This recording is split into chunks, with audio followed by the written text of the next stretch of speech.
Bombo Business News.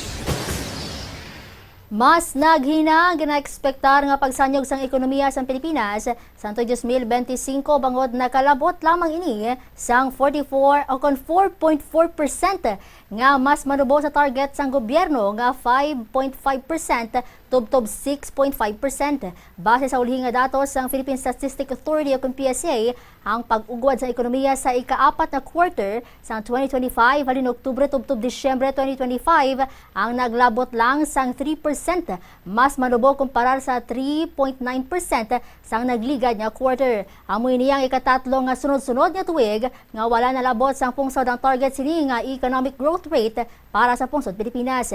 Ini nagakahulugan nga padayon ang pag-uswag sang pungsod apang mahinay ini sa ginalauman sang gobyerno nga posible makaapekto sa obra, kita kag presyo sa mga balaklon sang pumuluyo.